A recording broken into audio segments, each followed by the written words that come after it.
Welcome to UFO Headline News with me, Heidi Hollis, where every day I aim to bring you the latest in UFO reports and other fascinating stories from around the globe. Today is Saturday, February 17th. Yippee! The weekend has arrived.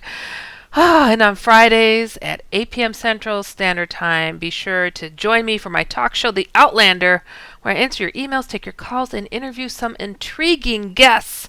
Just go to HeidiHollis.com for more information for The Outlander show. And also check out my paranormal comic strip I draw, and I write, called The Outlanders at theoutlanderscomic.com. Oh, I tell you, my life is never boring, and I enjoy all of it. I'm one of those people. Blasting off with some UFO reports. Oh, I love these things. I love reading about them because I learned so much. UFO sighting in Universal City, Texas. This occurred December 24th, 2017. Oval-shaped object, bottom portion glowing, top part dark to black. Picture. Okay. Saw this object on the evening of December 24th, Universal City, Texas at around 8:30 p.m. I took my dogs outside and continued to watch over them. Then in the west corner of my yard, I spotted an eerily bright light peeking through the trees. I walked towards it in order to get a closer look, and it seemed to me an obviously bizarre horizontal crescent shape. On closer inspection, it looked to be a solid oval-shaped object with its bottom half glowing. Even though by instinct I knew it was not a normal light, I began to reason that it was probably a street light in the distance. The object, at this point, to my view, was below the tree line. I then proceeded to disregard it for a whole 10 minutes while I was in the yard. Probably not the best idea. I did keep partial watch over it, though. I observed that it was completely still and silent. It didn't move a centimeter from my view, and made absolutely no noise, even though it gave off a very bright light. The brightness seemed contained, so it didn't light up anything around it. After about 10 minutes of walking and dancing, I was bored around the yard. I let my dogs back inside the house. I took my eyes off of it for maybe 30 seconds while in my house. I was still very curious about this bright object, so I walked back outside and made a beeline to the area I saw it before.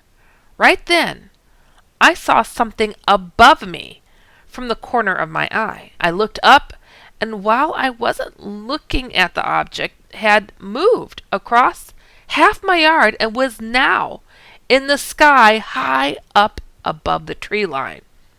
It was also much closer to me now.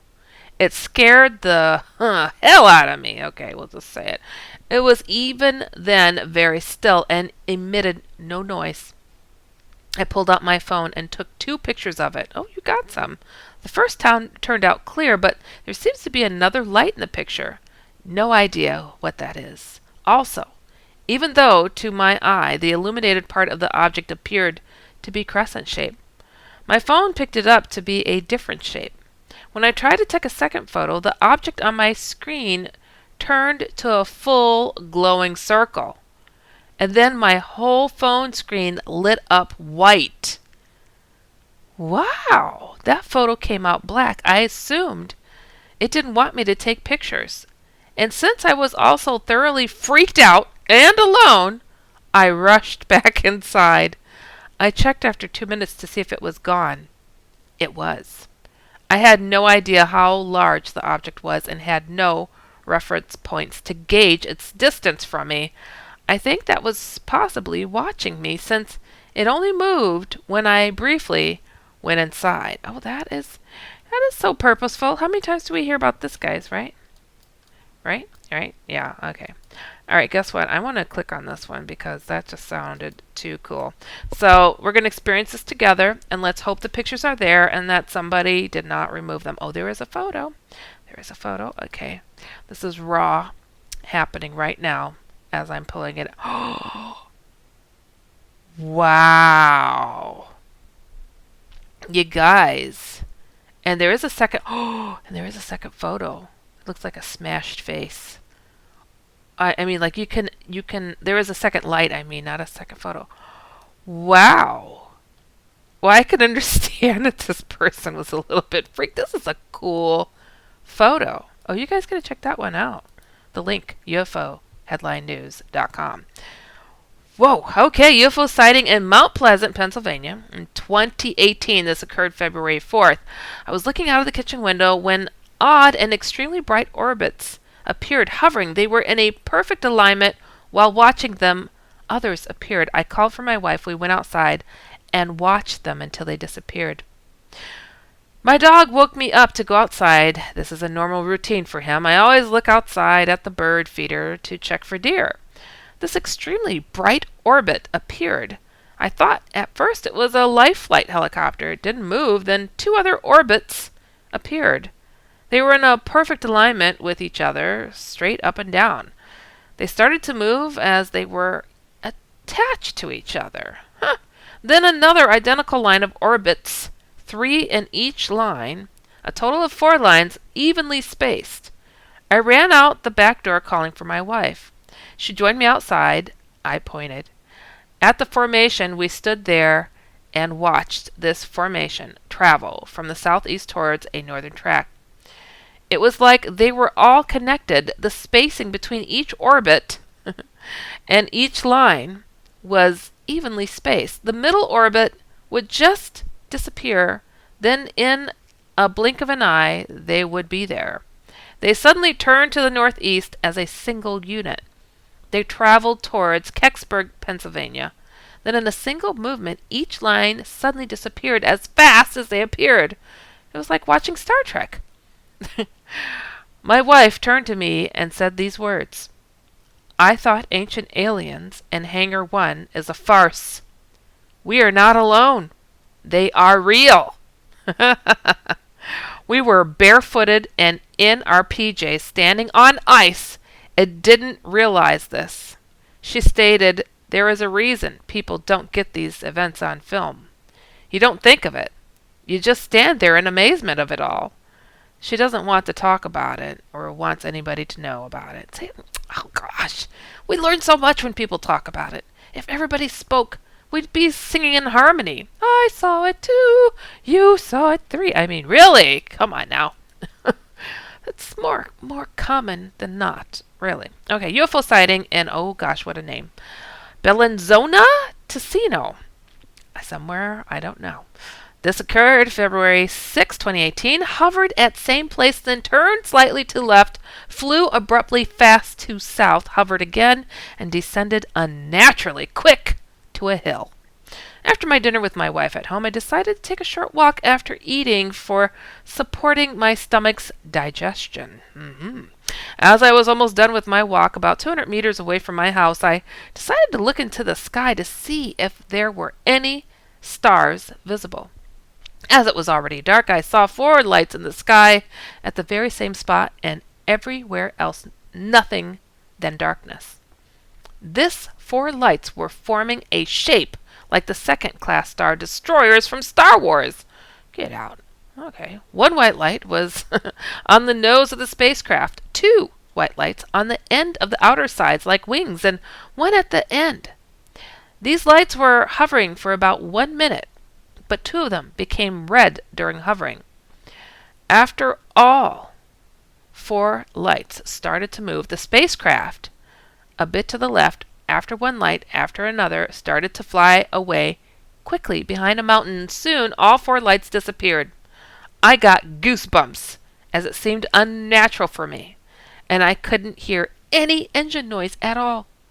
I worked in the air military for air defense forces, and I was trained to identify, even in darkness, aircrafts of all different countries within 2 seconds. But something like this I never saw before. It wasn't a drone, a helicopter, an airplane, or gliders for sure. As the lights disappeared behind the mountain, I continued to walk home, and about a minute later, after they came again, from behind the mountain started to hover again for about 30 seconds. During that moment, an airplane from my right was flying towards me, and I recognized it immediately. This civil single engine aircraft by its lights. I even heard an engine noises, but that other lights didn't make any noises at all. They were still hovering, and at once, one after another, went into such a fast descent that it was unnatural how quick that descent was.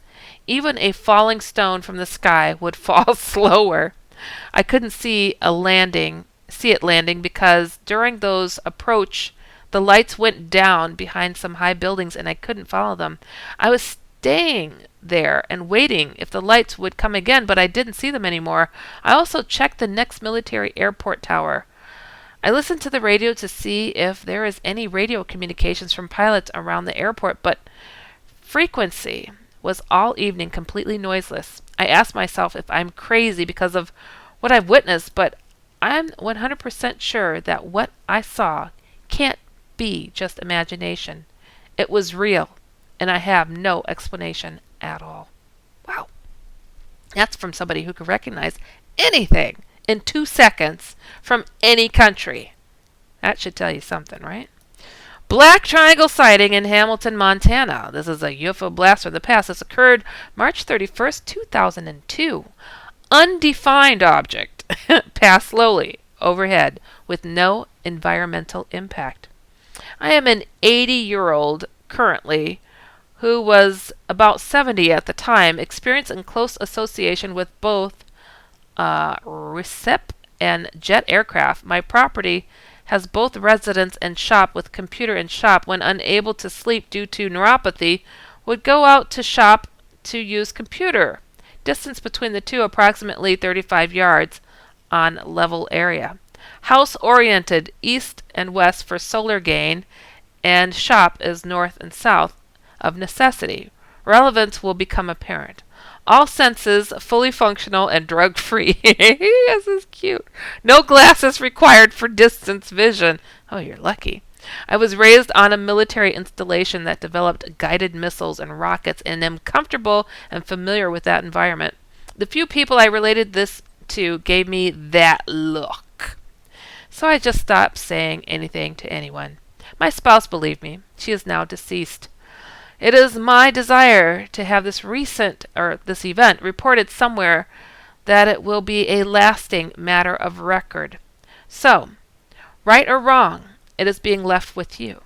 Transcription. Being unable to sleep, I'd gone over to the shop to use the computer, and feeling sleepy again, had shut everything down and exited the building, closing the door. As was my standard practice. Critter country. I stood for a time, estimated approximately 10 minutes, to allow my night vision to return and survey the area and savor the experience. There is no finer experience. Moonless night. My place is located on a hillside at approximately 4,500 elevation, looking up at the stars. Oh, I bet that's beautiful. Always such a sight. And looking well across the valley, approximately 1.5 miles, toward a locally prominent mountain, max elevation approximately 11 kilometers. I saw a, quote, hole in the stars that didn't belong. Looking further at it, I saw 3 small but distinctive lights moving towards me in fixed relations, describing what would be a triangle or dart shape that seemed to be moving directly towards me. At the time, it might have been just west of the opposite side of the valley. The front point light disappeared. A moment or two later, the furthermost light on what was my left disappeared and almost immediately reappeared on what was my right side in close proximity to the other light. It then passed the other light, and then it turned back and toward the left, disappeared once more, and reappeared on the left side. There was no change in intensity, and all movements were smooth. The front light later remained out, or was obscured.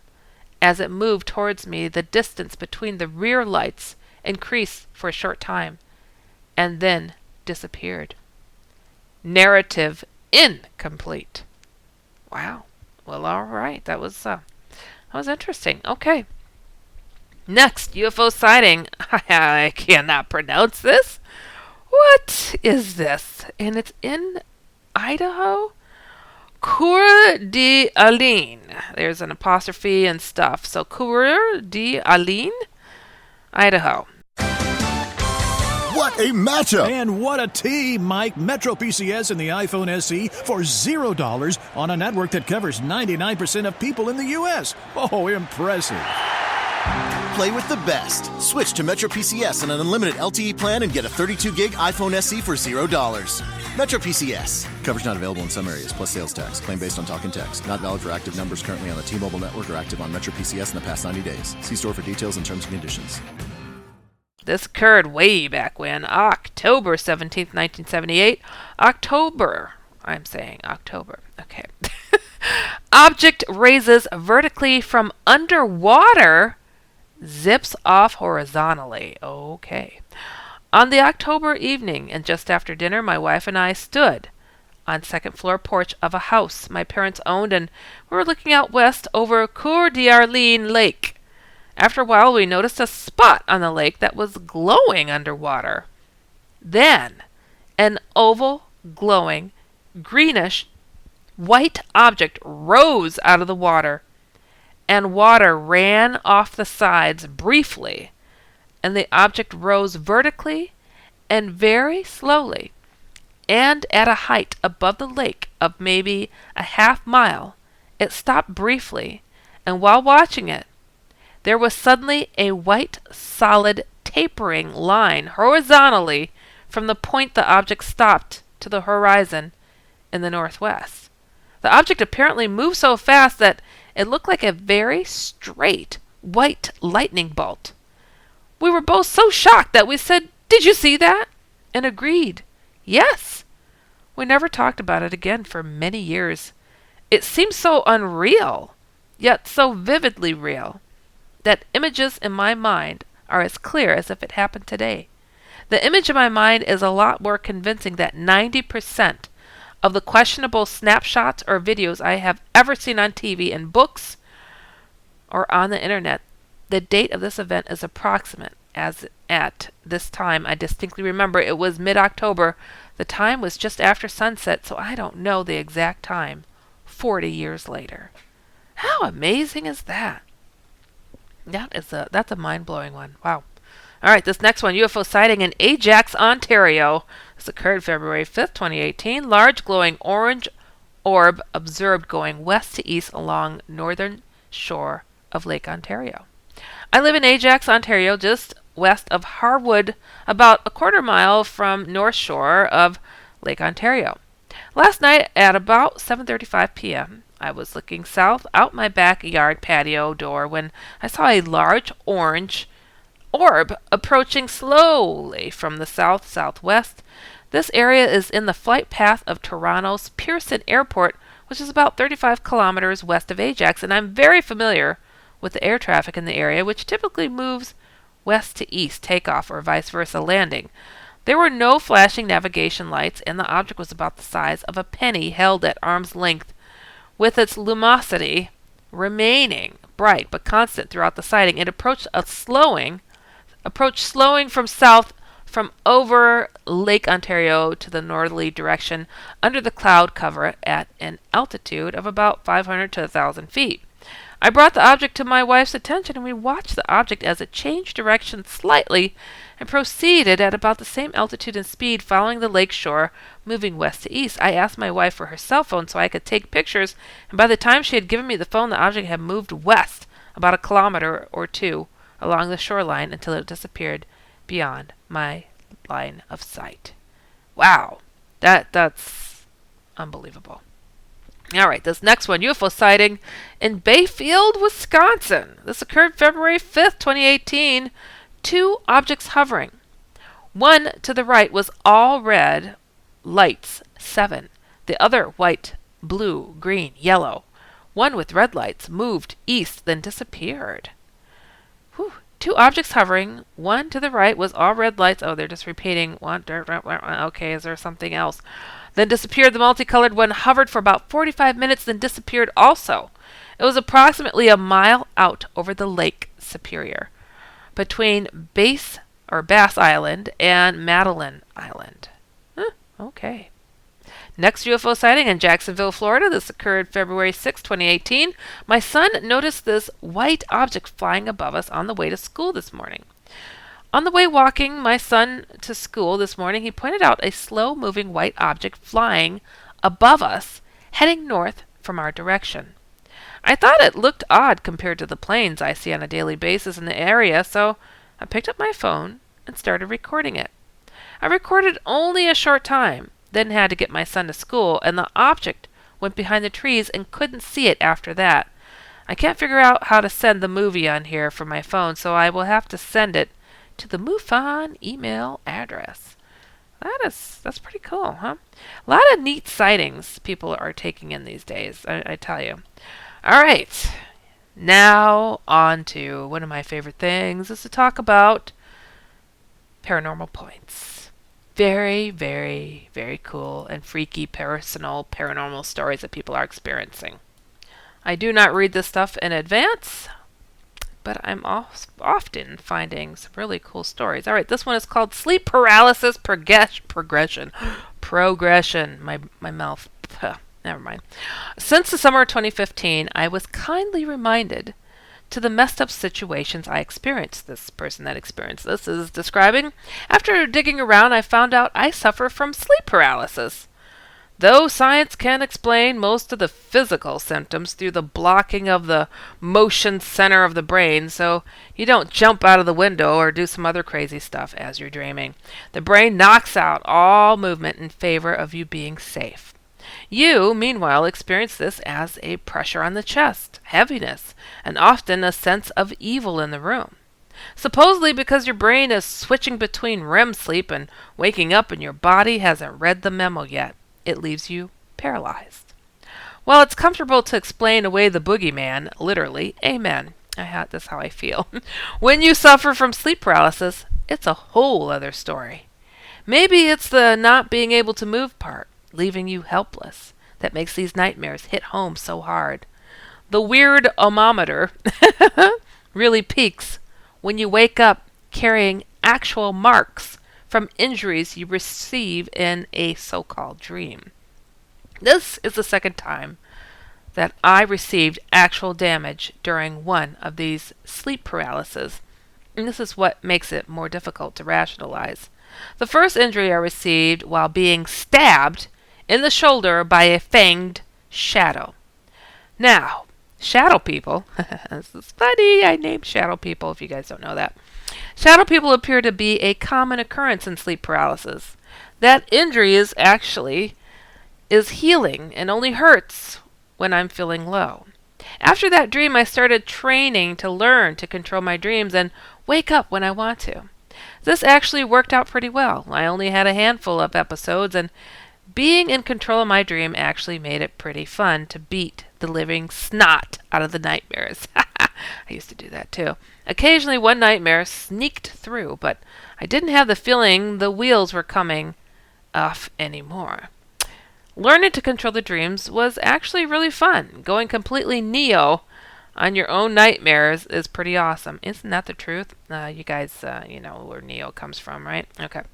Now, last Friday, the 28th of October, something new happened which puts the doubt back in me. I was visiting my parents, sleeping in the room I used to have. I was having a normal dream. You know, the more blurry kind that doesn't always have to make sense. Everything is normal when out of the background personas in the dream, a woman dressed as a doctor steps closer. Out of nowhere, she stabs a syringe in my neck. The dream shifts from the blurry dream quality to a badly lit version of my childhood house. For those who know Saving Private Ryan, it's sort of like the way the sound returns after one of the shock moments the character played by Tom Hanks has. So you're like stunned and things go quiet. Okay, I get it. The needle hurts like it's really there, and I find trouble breathing. At this point, I know I am dreaming. Trying to wake up, but I can't. I can hardly move. The woman turns around and says, "That's just to help you relax. Now just go with it. Oh, and don't mind the bugs. They're poisonous." She walks away, fading. I just stand there holding my neck, completely out of breath, thinking, this is a dream. I'm not supposed to feel out of breath. While a tarantula the size of a small dog drops from the ceiling and starts to slowly crawl towards me. I try taking control of the dream, trying to think to disappear, then to step away to another dream myself, then to wake up. But nothing works. So I try to run up the stairs, search for a way out. The stuff from the syringe flowing through me feels like a sedative and makes me slow and really tired. I just know I don't want to wrestle a dog-sized tarantula. So I push on up the stairs. The beast is in pursuit. While running, air quote? I don't know what that means. Running up the stairs, I remember I'm actually sleeping up there. So maybe I could jump into my bed and wake up there. I push on, getting more tired and tired from forcing through whatever was slowing me down. If you ever hit the gym or went running after one of those nights you swear never to drink again and turn that to 11, you might get the picture. I arrive at my bed ready to jump in, only to see that instead of a mattress, it's a terrarium full of scorpions. Oh, heck no. I remember exhausting my considerable swear word vocabulary, screaming that this was not fair, only to be jumped by the tarantula and falling backwards into the terrarium, getting both bitten and stung. Wow. Now, I've never been stung by scorpions or bitten by tarantulas. I just know this really stung. Then I wake up with a hurting neck, the bites fading away. Feeling in my neck, I notice two things.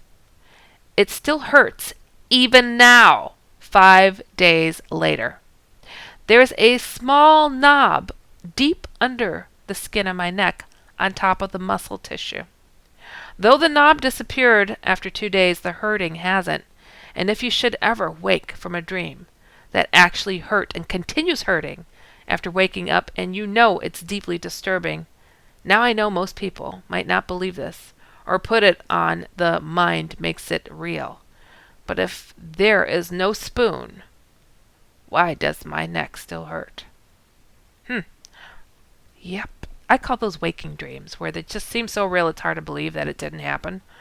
And that sounded very alien. There are quote doctor, like beings that show up and that will inject something and tell you something horrific and give you your worst case scenario to see how you react, to see if you can be pushed to the other edge of psychosis, honestly. And and the shadow beings, that was interesting that you had that too. A lot of people who have experienced alien-like encounters have also had shadow people encounters. Go figure. Crazy, crazy stuff. So sorry that person dealt with this. Well, I have to tell you guys, thank you so much for listening to UFO Headline News with me, Heidi Hollis, and be sure to check out UFOHeadlineNews.com every single day, and tune into my other 2 weekly shows, The Outlander on Fridays, Kevin Cook Show I co-host on Tuesdays. Both shows can be heard at 9 p.m. Eastern, 8 p.m. Central, and see my paranormal comic strip, The Outlanders, at theoutlanderscomic.com. Everything I mentioned here can be found at HeidiHollis.com or InceptionRadioNetwork.com. If you've experienced something out of the ordinary and want some level-headed advice, or if you've seen a UFO and want to share, be sure to write me at UHN@InceptionRadioNetwork.com. Remember always to keep an open mind so you can stay informed and inspired.